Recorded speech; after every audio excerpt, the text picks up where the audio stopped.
अगर चांद की ऑर्बिट को नहीं पकड़ा तो फिर क्या होगा? चांद की तरफ निकला चंद्रयान-3, पृथ्वी से 236 किलोमीटर दूर। इंजन कुछ देर के लिए चालू किया। 5 अगस्त को चंद्रमा की कक्षा में पहुंचेगा। इसरो के वैज्ञानिकों ने चंद्रयान-3 को पृथ्वी की ऑर्बिट से चांद की तरफ भेजा। इसे ट्रांसलूनर इंजेक्शन कहा जाता है। इससे पहले चंद्रयान ऐसी अंडाकार कक्षा में घूम रहा था जिसकी पृथ्वी से सबसे कम दूरी 236 किलोमीटर और सबसे ज्यादा दूरी 1,27,603 किलोमीटर थी। अब 5 अगस्त को ये चंद्रमा की ऑर्बिट में पहुंचेगा और 23 अगस्त को चंद्रमा पर लैंड करेगा। ट्रांसलूनर इंजेक्शन के लिए बेंगलुरु में मौजूद इसरो के हेडक्वार्टर से वैज्ञानिकों ने चंद्रयान का इंजन कुछ देर के लिए चालू किया। इंजन फायरिंग तब की गई जब चंद्रयान पृथ्वी से 236 किलोमीटर की दूरी पर था। इसरो ने कहा चंद्रयान-3 पृथ्वी के चारों ओर अपनी परिक्रमा पूरी कर चंद्रमा की ओर बढ़ रहा है। इसरो ने अंतरिक्ष यान को ट्रांसलूनर कक्षा में स्थापित कर दिया है। चंद्रयान-3 में लैंडर, रोवर और प्रोपल्शन मॉड्यूल है। लैंडर और रोवर चांद के साउथ पोल पर उतरेंगे और 14 दिन तक वहां प्रयोग करेंगे। प्रोपल्शन मॉड्यूल चंद्रमा की कक्षा में रहकर धरती से आने वाले रेडिएशन का अध्ययन करेगा। इस मिशन के जरिए इसरो पता लगाएगा कि चांद की सतह पर कैसे भूकंप आते हैं। यह चंद्रमा की मिट्टी का अध्ययन भी करेगा।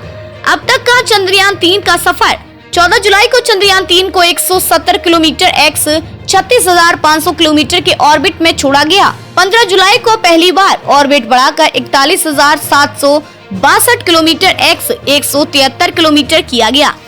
17 जुलाई को दूसरी बार ऑर्बिट बढ़ाकर 41,603 किलोमीटर x 226 किलोमीटर किया गया। 18 जुलाई को तीसरी बार ऑर्बिट बढ़ाकर 51,400 किलोमीटर x 228 किलोमीटर किया गया। 20 जुलाई को चौथी बार ऑर्बिट बढ़ाकर 71,351 x 223 किलोमीटर किया गया। 25 जुलाई को पांचवी बार ऑर्बिट बढ़ाकर 1,27,603 किलोमीटर x 236 किलोमीटर किया गया। 31 जुलाई और 1 अगस्त की मध्य रात्रि पृथ्वी की कक्षा छोड़कर चंद्रमा की ओर बढ़ गया। अब चंद्रयान मिशन से जुड़े 4 जरूरी सवालों के जवाब। पहला, इस मिशन से भारत को क्या हासिल होगा? इसरो के एक्स साइंटिस्ट मनीष पुरोहित कहते हैं कि इस मिशन के जरिए भारत दुनिया को बताना चाहता है कि उसके पास चांद पर सॉफ्ट लैंडिंग करने और रोवर को वहां चलाने की काबिलियत है। इससे दुनिया का भारत पर भरोसा बढ़ेगा और कमर्शियल बिजनेस बढ़ाने में मदद करेगा। भारत ने अपने heavy lift launch vehicle LV-M3M4 से चंद्रयान को लॉन्च किया। इस व्हीकल की काबिलियत भारत पहले ही दुनिया को दिखा चुका है। बीते दिनों अमेजन के फाउंडर जेफ बेजोस की कंपनी ब्लू ओरिजिन ने इसरो के LV-M3 रॉकेट के इस्तेमाल में अपना इंटरेस्ट दिखाया था। ब्लू ओरिजिनल LV-M3 का इस्तेमाल कॉमर्शियल और टूरिज्म पर्पस के लिए करना चाहता है। LV-M3 के जरिए ब्लू ओरिजिन अपने क्रू कैप्सूल को ब्लैंड लो अर्थ ऑर्बिट स्पेस स्टेशन तक ले जाएगा। नंबर 2, साउथ पोल पर ही मिशन क्यों भेजा गया? चंद्रमा के पोलर रीजन दूसरे रीजन से काफी अलग है। यहाँ कई हिस्से हैं जहाँ सूरज की रोशनी कभी नहीं पहुँचती और तापमान 200 डिग्री सेल्सियस से नीचे तक चला जाता है। ऐसे में वैज्ञानिकों का अनुमान है कि यहाँ बर्फ के फॉर्म में अभी भी पानी मौजूद हो सकता है।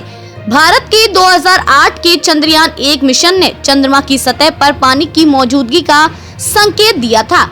इस मिशन की लैंडिंग साइट चंद्रयान-2 जैसी ही है, चंद्रमा के दक्षिणी ध्रुव के पास 70 डिग्री अक्षांश पर, लेकिन इस बार एरिया बढ़ाया गया है। चंद्रयान-2 में landing site 500 metre x 500 metre थी। अब landing site 4 kilometre x 2.5 kilometre है। अगर सब कुछ ठीक रहा तो चंद्रयान-3 चंद्रमा के दक्षिणी ध्रुव के पास सॉफ्ट लैंडिंग करने वाला दुनिया का पहला स्पेसक्राफ्ट बन जाएगा। चंद्रमा पर उतरने वाले पिछले सभी स्पेसक्राफ्ट भूमध्य रेखीय क्षेत्र में चंद्र भूमध्य रेखा के उत्तर या दक्षिण में कुछ डिग्री अक्षांश पर उतरे हैं।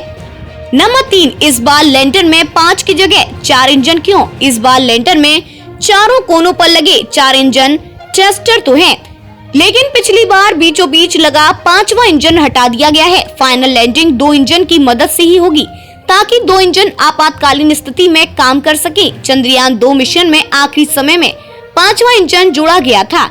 इंजन इसलिए हटाया गया है ताकि ज्यादा फ्यूल साथ ले जाया जा सके। नंबर 4, 14 दिन का ही मिशन क्यों? मनीष पुरोहित ने बताया कि चंद्रमा पर 14 दिन तक रात और 14 दिन तक उजाला रहता है। जब यहाँ रात होती है तो तापमान 100 डिग्री सेल्सियस से भी कम हो जाता है। चंद्रमा के लैंडर और रोवर अपने सोलर पैनल से पावर जनरेशन करेंगे, इसलिए वो 14 दिन तो पावर जनरेट कर लेंगे, लेकिन रात होने पर पावर जनरेशन प्रोसेस रुक जाएगी। पावर जनरेशन नहीं होगा तो इलेक्ट्रॉनिक्स भयंकर ठंड को झेल नहीं पाएंगे और खराब हो जाएंगे। भारत ऐसा करने वाला चौथा देश बन जाएगा। अगर सॉफ्ट लैंडिंग में सफलता मिली यानी मिशन सक्सेसफुल रहा तो अमेरिका, रूस और चीन के बाद भारत ऐसा करने वाला चौथा देश बन जाएगा। अमेरिका और रूस दोनों के चंद्रमा पर सफलतापूर्वक उतरने से पहले कई स्पेसक्राफ्ट क्रैश हुए थे। चीन 2013 में चांगी 3 मिशन के साथ अपने पहले प्रयास में सफल होने वाला एकमात्र देश है।